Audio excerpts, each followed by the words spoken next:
really just saving lots and lots of time and making things a lot more efficient. I guess I had my reservations because there's a whole host of people out there who want you money, obviously.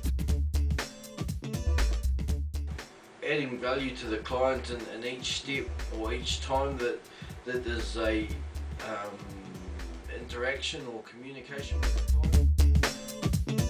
And through that discussion, the changes that I've made will save me literally hundreds of hours a year. I went to one of the presentations that Steve did, and he just made sense. I remember distinctly his image of a brick in the wall, and it just sort of stuck in my head, and I thought, I've got to do something like that. Especially for people who don't have good processes and aren't too confident in the sales process. It's not just the sales and marketing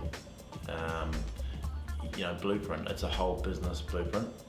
Previous to this, we had a coach for almost 5 years. Definitely what Steve's got is some really great stuff.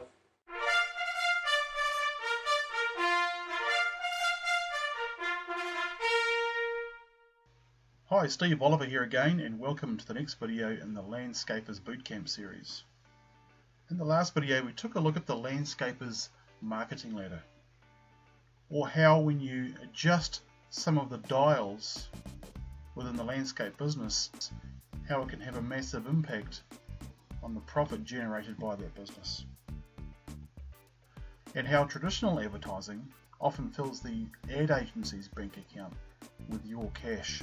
And how handling inquiries over the phone more effectively can have a massive impact on the end result with that client. How running a consultation with a difference leaves the client wanting more. Why people buy people first and product second, and how you won't have to try and sell the project. How when you get these processes right, the sale happens automatically on an organic basis. Right, today's topics, we're going to take a look at target market and why it's so important. Easy and cost-effective ways to impress clients. How to build an irresistible offer. It has nothing at all to do with discounting your price. And why documented systems are so important when running a business. We're going to take a look at why it's important to build brownie points with your client, just in case there's a disaster along the way. And how becoming the go-to guy allows you to increase your prices with little to no resistance. And we're going to take a look at two different types of landscapers. And once again, it's probably not what you think it is. Let's take a look at target market and why it's so important. Rather than trying to be everything to everybody, the business is better to zero in on a particular portion of the market. And you see this all the time in advertising, on people's websites, yellow page ads, all these kinds of things. The landscaper claims to be a specialist in everything, or in a whole bunch of different things. Firstly, by definition, you can't be an expert or a specialist at everything. So claiming to be a specialist in all areas of landscaping isn't accurate for a start. Secondly, it screams of desperation. Now, zeroing in on a particular portion of the market is the opposite of that. Zeroing in on a portion of the market is telling your potential clients that you specialize in this area. The more you specialize, without overdoing it, selling salt and vinegar flavoured ice cream only on public holidays is never going to work. That's too specialist, that's too narrowed down.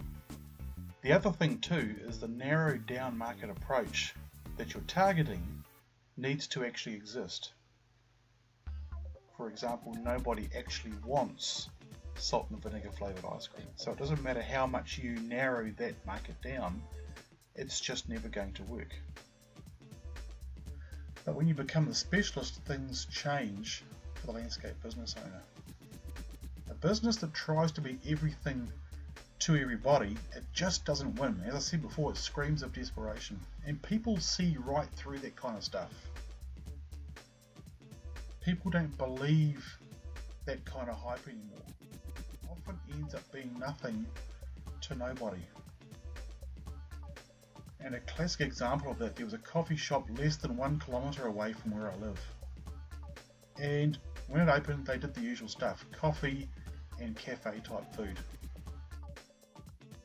Now the coffee was okay, and the food was okay, and the service was okay. But that's kind of the point. It was all only okay. It wasn't great. Now, in an attempt to attract more customers, they decided to start opening for breakfast as well, and then open for dinner 3 or 4 nights a week as well. And then in an attempt to attract more clients, they put an ice cream bar in for children, and then a confectionery bar for children. And it ended up being all these different things to all these different people. They specialised in nothing. All they really needed to do was to focus on making great coffee and focusing on making great food or selling great food, and focus on providing great customer service. Now I say this because the general word or the general feeling among the local community was that coffee was average, the food was average, and that the service was average, or in other words, only okay. They obviously thought that they would solve their business problems by adding on a whole bunch of different stuff to try and sell to customers, or to try and attract more customers. Already they weren't meeting their customers' needs with average coffee, food and service. And it was really unfortunate because the owner clearly couldn't see what was going wrong. All they did was spread themselves out so thinly in the end that it didn't work. You see, if the product and the service isn't right in the first instance, then adding on a whole lot of other stuff isn't really going to help. Now personally, we'd drive right past that cafe and we would travel quite a few more kilometres to go and visit a cafe that had great coffee and had great service. It wasn't trying to be everything to everybody. It had fantastic food. Whether it's over the counter or whether it was off the menu, it had absolutely fantastic. The best eggs Benedict I have ever eaten. The coffee is absolutely fantastic. You couldn't buy an ice cream, you couldn't buy lollies, you couldn't stay for dinner because they weren't open for dinner. Yes, they were open for breakfast, and they closed at about 4 o'clock in the afternoon. They weren't open half the night trying to capture a whole different market, trying to be everything to everybody. You're better to become known as the specialist for a particular portion of the landscape market. Now, depending on the size of the town that you operate your business in, then you may need to open up the scope just a little bit. So when you do this, be sensible about the portion of the market that you target. For me, I had 2 separate landscape businesses. I had a high-end landscape business which targeted renovation type landscapes for more expensive type properties. I had another landscape business which targeted landscapes for new homes only. And if it wasn't a new home, then my second landscape business would not do the landscape, because it was set up especially for the new home market. The reason I had 2 separate landscape companies was to avoid cross-contamination of the 2 separate markets. And just so we're clear, both of those businesses operated at the same time. I started one first, got that up and running, and then probably about 5 years later started a second landscape business which ran alongside the other landscape business. I didn't close one for the other or anything like that. They both ran simultaneously, one alongside the other, but targeting quite different markets. The other thing that happens when you become a specialist is you get to charge more for what you do. And to illustrate, what happens when you go and see a specialist? You pay a higher fee, right? I can remember going to the doctors a few years ago to see the general doctor, and it was $55 or $60 for my 20-minute consultation. Now the doctor referred me to a specialist. Now I guess they were running behind schedule when I got there, but I waited in their waiting room for 45 or 50 minutes to see the specialist. I was in with the specialist for around 15 or 16 minutes. When I came out, I had a $380 bill. $380 for 15 minutes from the specialist versus $55 or $60 for my 20-minute consultation with the general doctor. Exactly the same thing happens in the landscape industry. When you become the specialist, then you get to charge the higher fee. And provided you have a great process wrapped around this, you'll have little to no resistance from clients when it comes to charging a higher price. How to impress your client. Firstly, do what you say you are going to do, and do it on time. There can be a tendency to overpromise and underdeliver, and it's easy to get wound up in the hype on the day or in the moment and make a promise that's unrealistic or that you can't necessarily keep time-wise. So firstly, be realistic about things. Now if you can't be on time, if something changes, you get held up, or things just don't unfold like you think they're going to, let people know. It's nowhere near as bad as just stringing people along and making them wait without keeping them informed. And you've probably heard people say this before. It's not so bad that they were late or that they made me wait, it's just that they didn't let me know. Most people are very forgiving if you keep them informed and let them know. How to really impress your client, and you should well and truly know this one by now, be their expert.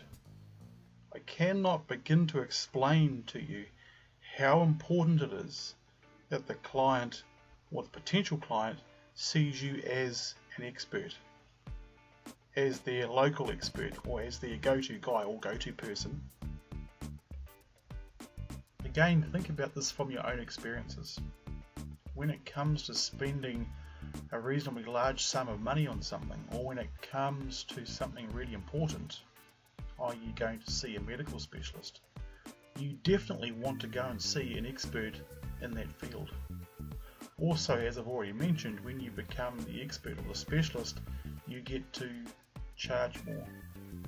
And this is great because it means you're starting to leverage your time. You're getting a better result with the same amount or less input. And for you to increase your income, it's really important that you learn how to leverage yourself. If you aren't leveraged, then you're not reaching anywhere near your potential. Keeping your client well informed is definitely part of being the client's expert. It's definitely part of great customer service.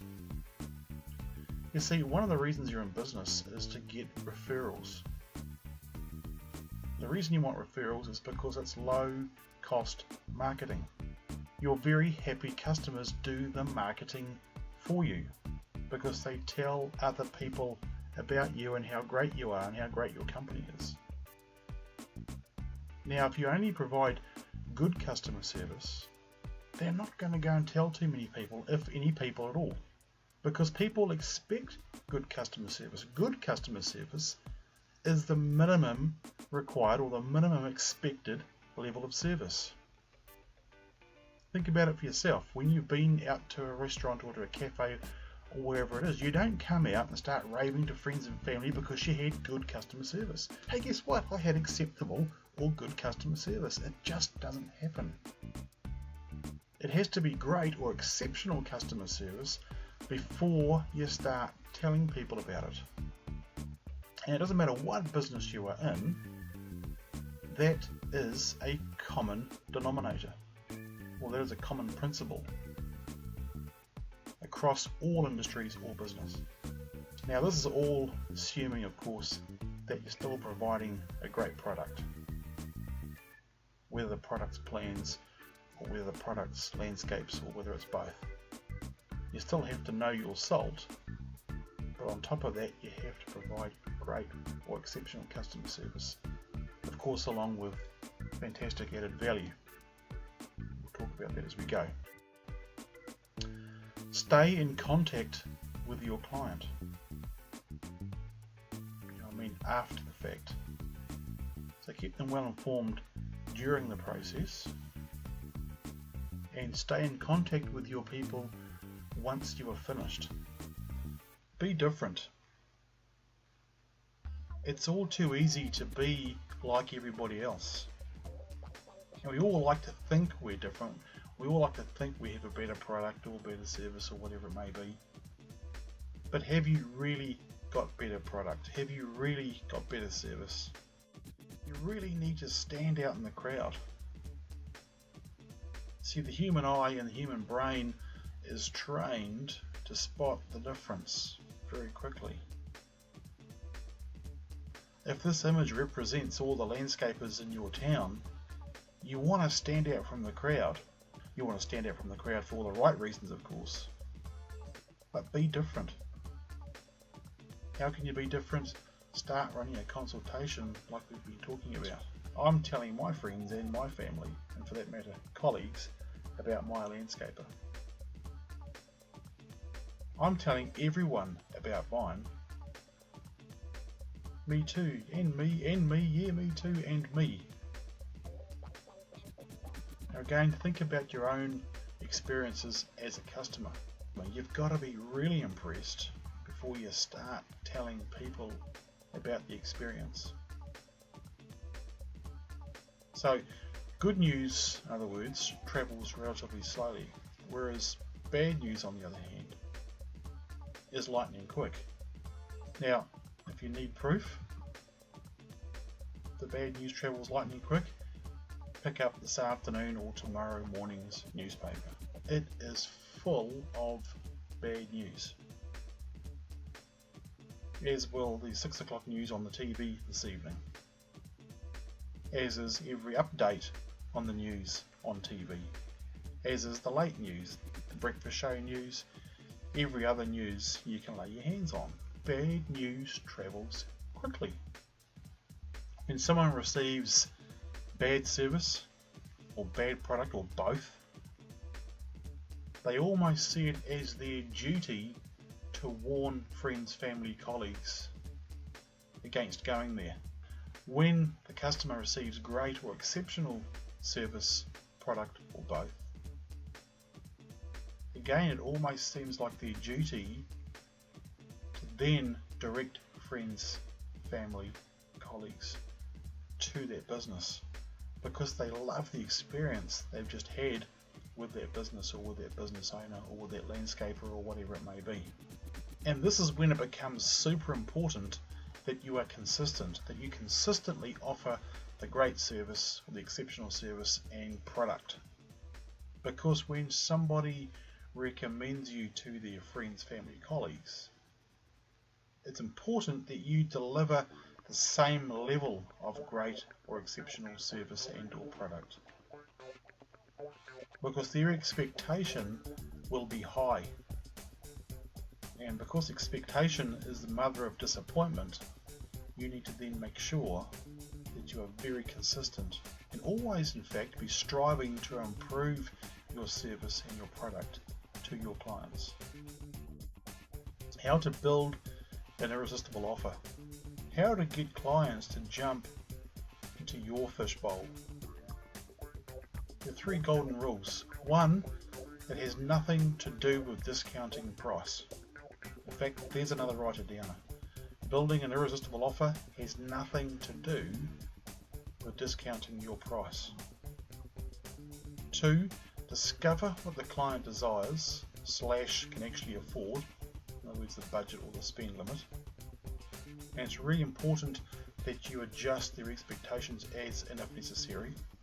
So in other words, if the client is building a wish list 2 miles long and you can see that it's going to completely exceed their budget or the spend limit, it's important that you adjust their expectations.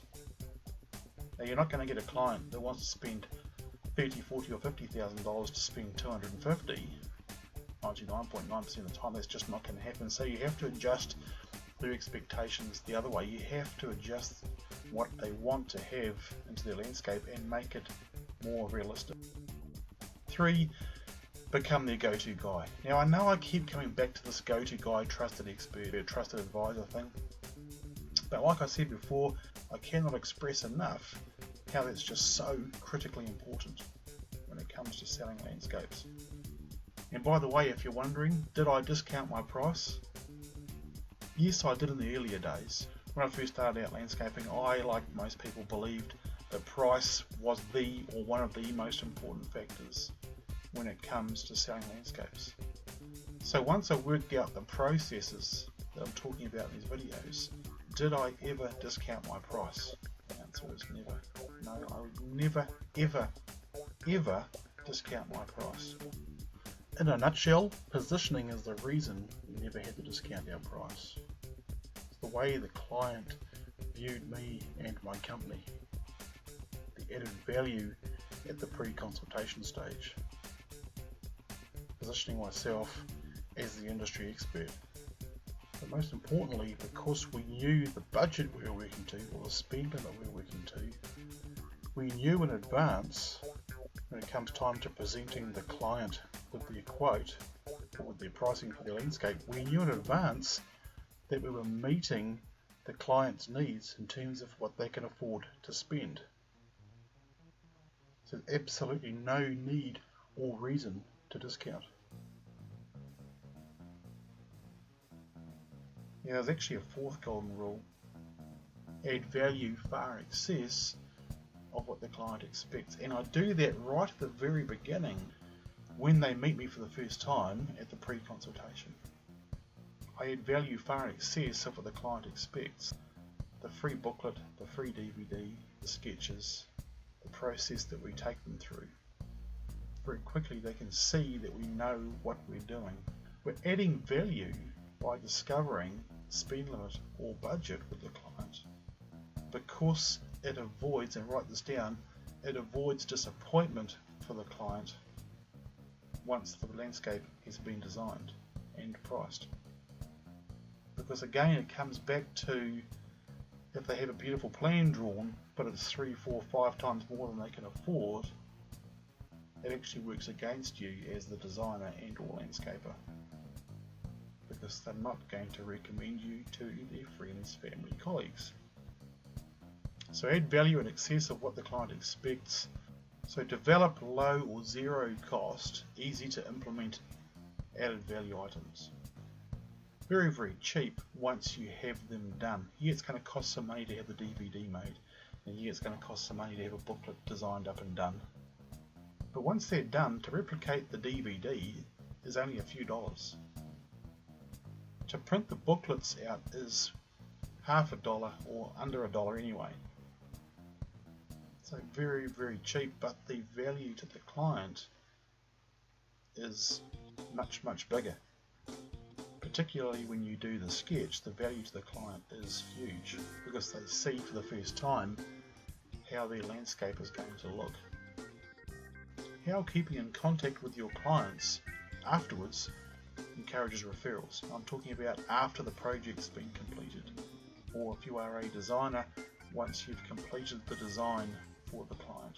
And I guess the easiest way to illustrate this is to tell you a story about a landscaper that's already been through my program. Now, he was invited to a barbecue at a friend's place, a friend of his, purely as a friend, and he'd just been to one of my workshops, and I'd spoken that day about how it's important to stay in contact with your your clients after you're finished, because it encourages referrals. And if you don't stay in contact with people over a period of time, even though this might seem hard to believe, they're going to forget who you are. Now, at the time when I said this, he thought, "You understand what you mean, Steve, but I don't really buy into your story." This was on a Friday. The very next day, on a Saturday, he went to that barbecue, invited along as a friend, and it turns out that the friends of his had recently had a swimming pool done, and around it was a nice landscape. And during the course of the evening, a number of people commented on how they liked the new landscape, and it went something like this: "Friend, love your new landscape." Owner, thanks. Friend, who did it? Owner, can't remember. It had only been 6 months and already the owners couldn't remember who did the landscape. They could remember who did the pool, but they couldn't remember who did the landscape. Now, I guess in some ways the landscape played second fiddle to the swimming pool. However, they were separate contractors, but they couldn't remember who the landscapers were. And a number of people loved that landscape that evening, and they were interested perhaps in having something done. So how many referrals do you think that landscaper got from that evening? As I say, the landscaper that was doing my program found it a bit hard to believe until the very next day he experienced exactly this. He phoned me on the Monday and said, "Steve, you're never going to believe this. This is what happened to me on Saturday evening. I didn't really buy your story, by the way.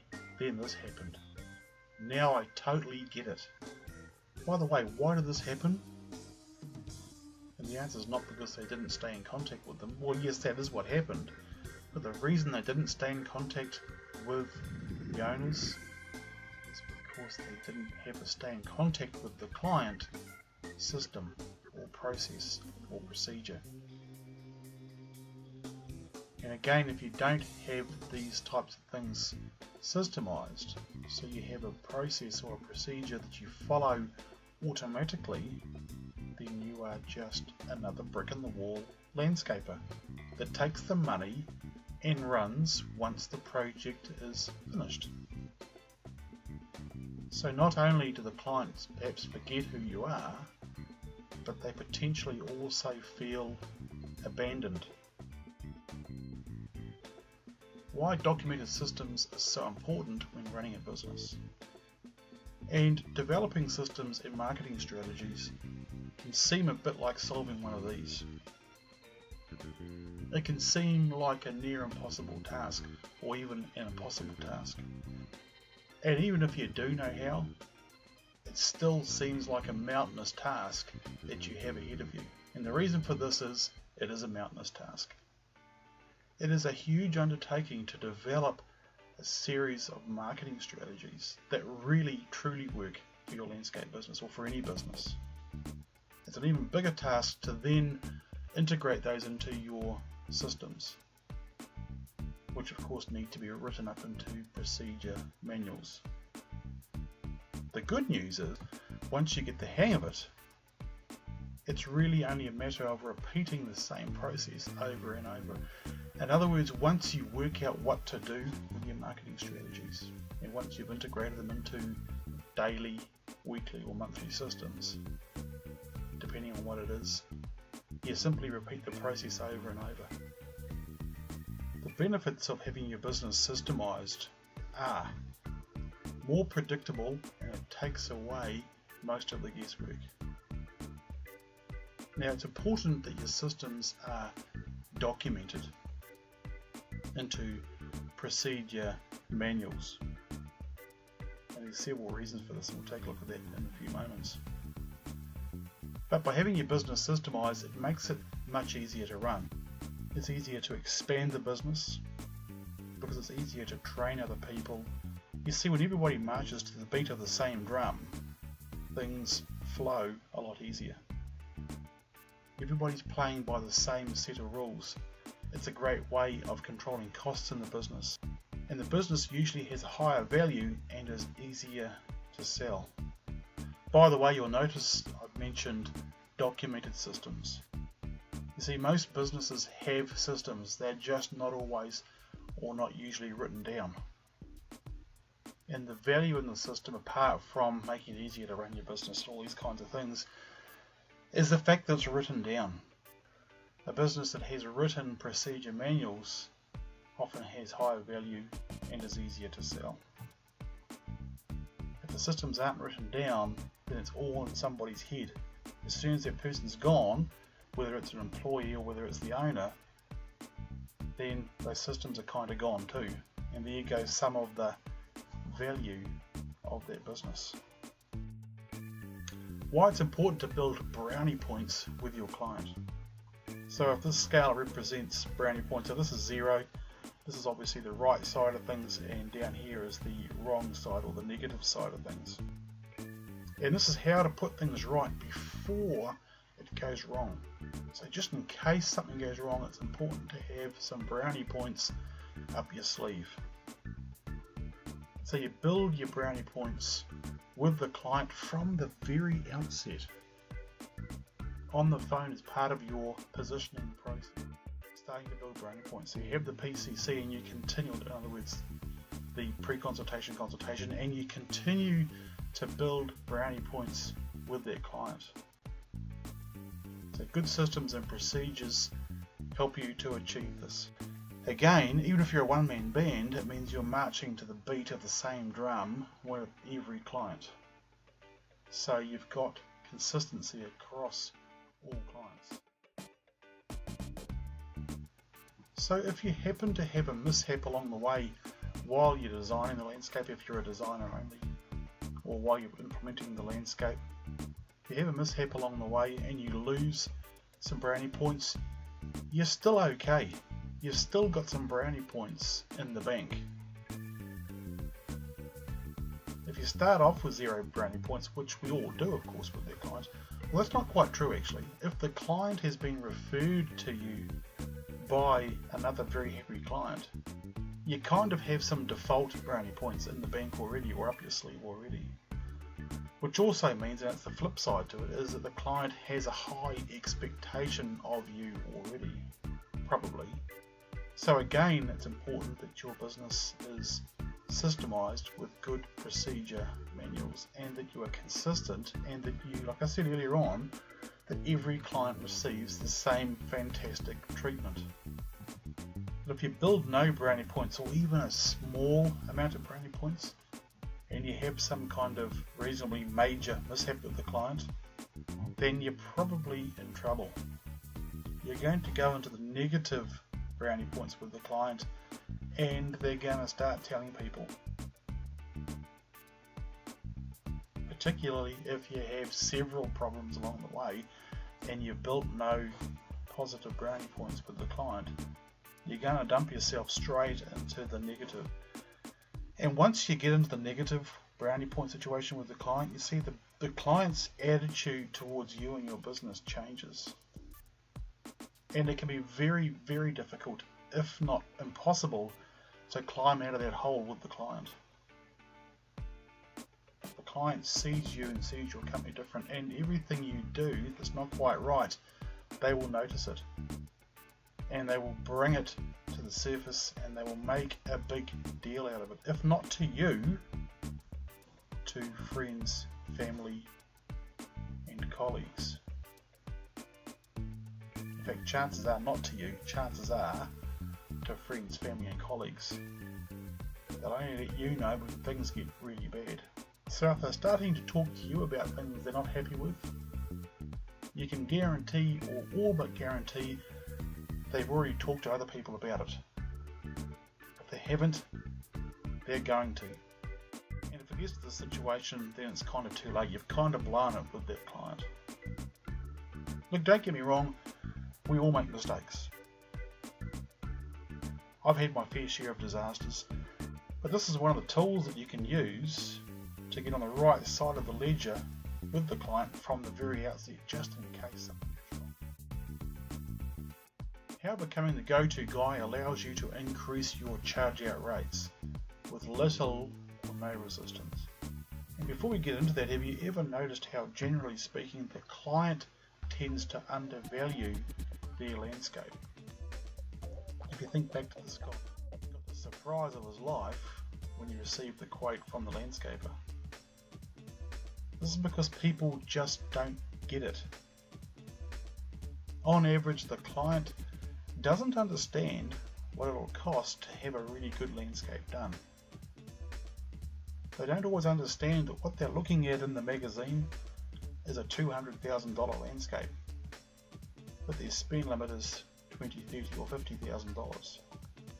So you can see there's this huge disparity before you start. So why does this happen? Well, due in part to what I was just saying, how the client doesn't always understand what it costs to get a great landscape done, but also because as an industry we tend to undervalue ourselves. We tend to undervalue ourselves as landscapers. And if we undervalue ourselves, how on earth can we expect other people, that is the clients, not to undervalue us? And how does this happen? Often by not charging for everything, in particular time. Now, if you're thinking, well, it's okay, Steve, because I do an estimate, and if I estimate 15 hours and spend 20, I'm going to charge for 20, get paid for 20. Well, that's okay in terms of you getting paid for everything you do. But the flip side to that is, what's that doing to your reputation? Particularly if you've been in business for a number of years, you should know your stuff. You should know how long it's going to take to design a landscape, and you should not be going back to your clients and saying, I'm very sorry, it blew out by 5, 10 or 15 hours or whatever it may be. I'm going to have to charge you more. That probably severely damages your chances of being referred by their client. We undervalue ourselves as landscapers by not charging for everything we do, time, but also by undercharging. Without exception, every single landscaper I've spoken to undercharges for what they do. Their hourly rate is too low. As an interesting side point, my hourly rate for landscaping was twice the average here where I operated my landscape business. My design fee was twice minimum of what most landscapers charged. Now, if I can do that, you can do that. We undervalue ourselves by competing on price. The business that's competing on price, and price alone, is in serious trouble, but there's only one way they can go, it's down. You're better to add value for your client. As an industry, we undervalue ourselves by using inadequate positioning, both for ourselves and with our clients. You'll remember earlier on when I mentioned how the client views us will have a massive impact on how much they spend, or whether they spend with us at all. Right, who would like to know how to put their rates up 10 to 15%? And who would like to know how to do it without meeting significant resistance, if any, from your clients?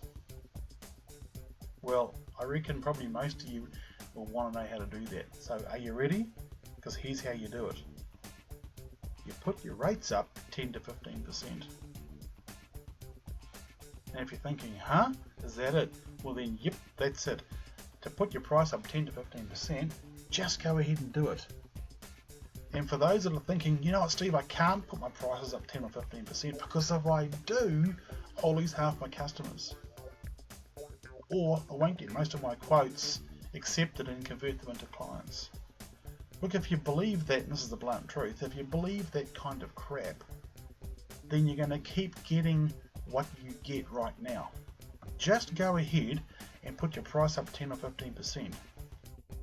Most people won't even notice. And those that do notice, they probably won't even care. And those that do care, well then chances are they are shopping on price. And those are the kind of customers that you don't really want anyhow. And look, don't go and try it with one customer and then decide it doesn't work. it does work. 10 to 15% is such a small increase that people just won't care. So go and try it with a number of customers, and if it doesn't work, you can always put your price. If for some amazing reason it doesn't work, you can always go and put your price back down again. But if it does work, and it's almost guaranteed that it will work, then you're probably going to be kicking yourself that you didn't do it sooner. Right, here's where things start to get a whole lot more interesting. Here's how to increase your rates without an excess of 10 to 15%. By using the strategies in these videos. Expect a 50% or more increase in your charge out rates. As I've mentioned earlier, my charge out rates were double that of the average landscaper and designer in my town. Now, other landscapers that have done my program have experienced 50 to 100% increases in charge out rates.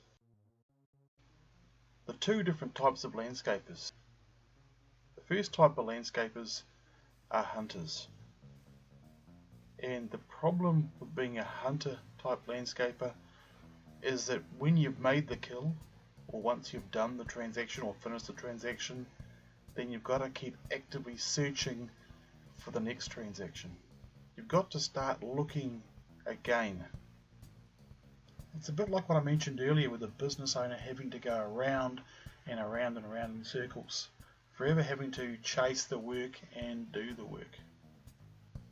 As soon as you've done the work, but you've got to start chasing the work again. And once you've chased the work, you've got to then do the work, and it's this never-ending cycle. And it just doesn't work all that well, and it's absolutely exhausting. The other potential problem with being a hunter type landscaper is that you may only find a less desirable prospect. A bit like when you actually go hunting, you may not find what you're looking for. Sometimes you've got to settle for second best. The other group of landscapers are farmers or crop growers. Now it starts off small, but as you nurture, water and fertilise, it's relatively easy to expand over time. Now it does take some time, obviously, to go from that to that. So if you need to, between here, the seedling, and here, the large orchard or grove or the farm, if you need to, you can be a hunter and a crop grower until the farm is of a size that it can support your needs. The other great thing is it provides income over and over again, and it's sustainable. The other great thing too is generally you know in advance what you're going to get. If you plant an olive grove, for example, it's going to produce olives. With farming, what you produce is obviously far more predictable. Now, the blunt truth, this is probably going to shock you a little bit, but the blunt truth is on average we all live for around about 27,700 days. Now 27, might as well say 28,000 days, it sounds like a long time. But think again, it's actually not as long as we think it is. 27,700 days is less than 4,000 weeks. So the average person lives for around about 4,000 weeks. And we spend the first 1,000, 0 to 20, as a child or as a teenager. Now the second 1,000 is gone before you know it, between the ages of 21 and 40. That's where we yahoo and go to parties and all that kind of stuff, and then start taking our careers a bit more seriously, perhaps in our 30s, etc, etc. But before we know it, it's gone. Now as a child, time seems to go slowly, but as we age, time appears to speed up. Now just look back across your own life and think how quickly the years have flown by. Remember back as a child, a whole year seemed to take forever to roll around. But as an adult, In my 40s, time is absolutely screaming past. And here's the thing. At the beginning of the third thousand, we suddenly realise that our life is half gone. And that if we want to become successful in business or whatever it is that we are doing, we need to get moving. Because time is rapidly running out on us. What seemed to take forever as a child to get to our 20s is suddenly all gone. The 4,000, or the final stage, is that we finish off what we started. So 61 to 80. Now some people live well past 80, some people don't. Some people don't even make 80. So on average we live around 4,000 weeks. Sounds pretty scary, doesn't it, really? When you break it down, 4,000 weeks is not a lot of time. Every week that ticks past is another one of those 4,000 weeks gone, and it's gone forever. No matter what you do, you cannot get that time back. And here's the real important part. This is probably where most of us are right now. Most people watching this video are probably in this age group. Some of you will be in this age group here, probably getting close to here, to the 40-year-old mark. Now this is where things get even less comfortable. 80 years old, in fact, is not 4,000 weeks. It's actually only 3,952 or thereabouts. Now, blunt truth, that is designed to shock you, and I hope that that has shocked you, particularly if you're in this age group here, 41 to 60-year-old age group, because before we know it, we're going to be 61 to our 80s. We need to get moving. We need to stop living the copy and paste life. We need to make a big difference, whether it's with our personal life or with our business life. We need to get moving and leverage ourselves and stop spending time with people that simply are wasting our time.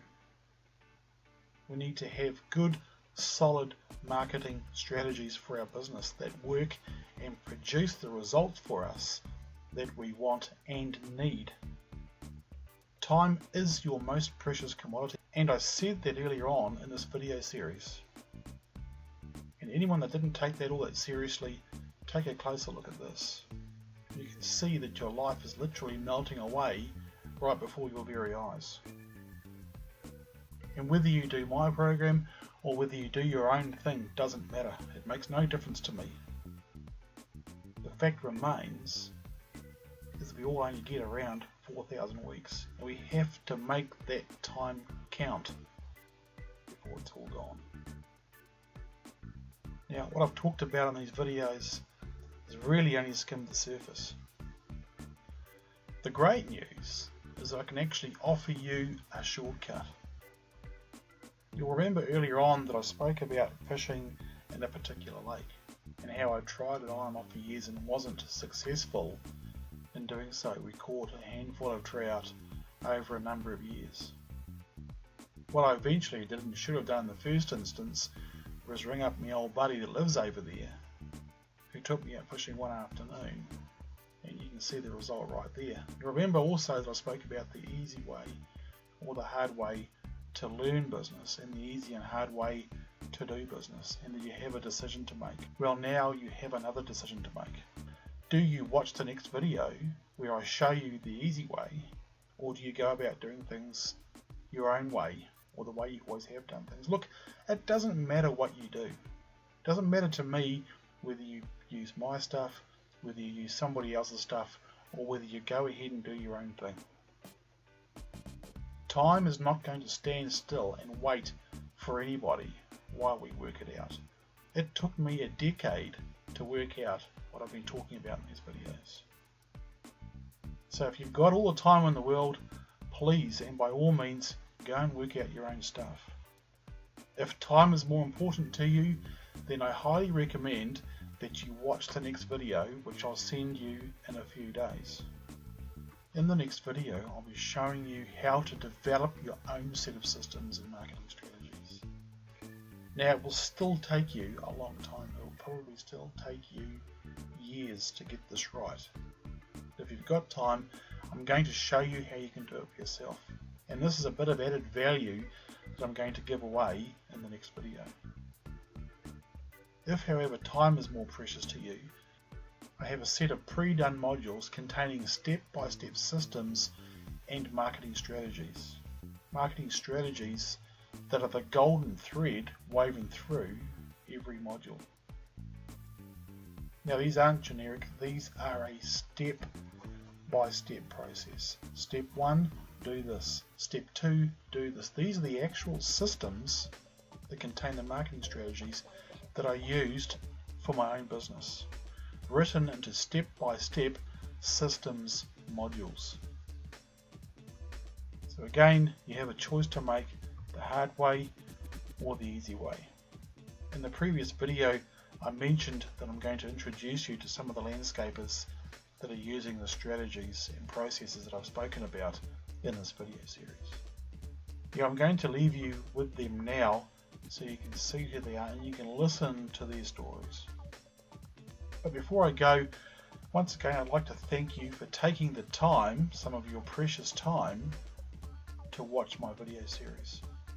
And again, I hope that I've provided you with more value than you perhaps anticipated, and it's been my honour and my privilege to bring this video series to you.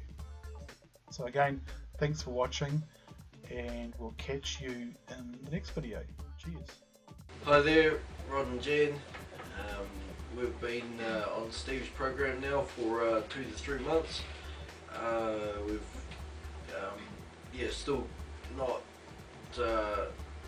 halfway through it, I guess, but we've certainly noticed that there's been some positive results already. Probably one of the things that particularly attracted me to the program was the fact that it's building long-term relationships with customers rather than doing a job and then moving on. So looking for that trust, building up trust with the client, and then having that long-lasting relationship with them. You had some pretty good points in terms of really just saving lots and lots of time and making things a lot more efficient. I guess I had my reservations because there's a whole host of people out there who want your money, obviously.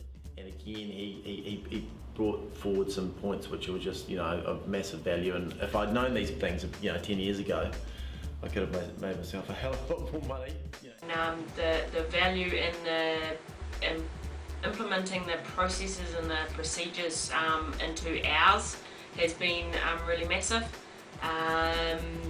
Being able to, I guess we already had some processes, some procedures, but when you've got theirs and to blend them into one and see that coming to fruition is really cool. Another thing that attracted me to the program was the adding value to the client in each step or each time that there's a interaction or communication with the client, that you're actually leaving them with something that's of value, so that they're gaining value, but that there's always, I guess, the opportunity for more or leaving them wanting more. I'm Susan Warrington. I'm a landscape designer. I've been working in this area for 19 years in Auckland. Well, I needed to do something to improve my business so that I was more professional and that I made some more money, and I think I'm making progress in both directions. I went to one of the presentations that Steve did, and he just made sense. So I thought, well, I'll take his advice, and I remember distinctly his image of a brick in the wall, and it just sort of stuck in my head, and I thought, I've got to do something like that. We discussed last coach call, I guess a strategy, and dug into something that I was doing personally in the office here, and through that discussion the changes that I've made will save me literally hundreds of hours a year, so that's really exciting. That's, I guess, one of the bugbears for me is the lack of time to do things I know I should be doing, but everything that's urgent seems to grab on top of you and take away what the time you have for the things that are the most important but the easiest to leave off. So yeah, that was huge value for me. Especially for people who don't have good processes and aren't too confident in the sales process. You really get positioned, and it's not just a sales and marketing blueprint, it's a whole business blueprint. I've had experience in various areas of business, but we're going through the sales process, we're going through some administrative areas, we're going through some practical aspects as well. So there is a whole lot of areas which are being covered, which I hadn't anticipated there, in the beginning. One of the concerns I had with the program was being able to do parts of it. Definitely, there's some strategies there that are really key parts to it, but developing new skills and new processes. But the videos and the information that's provided is really step by step. It's basic, easy to understand and clear. And pretty much walk through it. It's great in being in a video format. You can just watch it time and time again to get it right, so that you can build up the strategies and build up the processes. And yeah, so that's really good. It's definitely easy to follow. It's not something that's rocket scientist. It's just a matter of putting the processes together and the years and hours of thoughts that it's taken to create a simple process. And I think that's important. That simple process makes it really easy to follow, and it's the simplicity of it that really is where the value is. Yeah, g'day, my name's Warwick from Warwick Price Landscaping. Had my own business for about 18 years now. I've had a business coach before, but it wasn't really specific to the landscaping industry, and I find Steve's course was very good because it's related to landscaping, and that's the reason I went with him. One of the big concerns I had was the cost initially, and I guess only partway into the program already I can see the massive value that this is adding and going to add. It's not going to take very long, that you won't even feel that cost at all. So yeah, that's really cool to see that so early in the program as well, because that was a big concern of mine. I think the best thing has been the consultation script, but I know that I'm not going to have to waste time on clients or prospective clients that don't really deserve my service. It's been a hell of a lot more value than what I thought it might have been at the outset. You're going to learn a lot from this course. It's well worth doing. Previous to this, we had a coach for almost 5 years, and we achieved some massive results there. We won awards, and it was something that I don't regret doing, but the thing that attracted me to go further and with Steve's program was that it really leads on from where we left off. With a general coach, they can take you so far. They can implement strategies and processes, and we have a good business, but it's the opportunity to actually work with someone that's specific to the landscape industry, that's actually been there, that's done it, and can actually bring in some experience from their past and retail experience and that sort of thing. It adds a much greater depth to it. The challenges, the little industry specific challenges that the coach, previous coach, didn't understand, Steve understands them because he's been there, he's done it. And you can really drill into the nuts and bolts. Even if it wasn't part of his business, he understands it. It's his background, so that I think has been, that definitely is worthwhile, and really sets the difference between a general coach and a industry specific coach. So if you're looking at landscaping, getting a coach for a landscape business, then and a process, definitely what Steve's got is some really great stuff.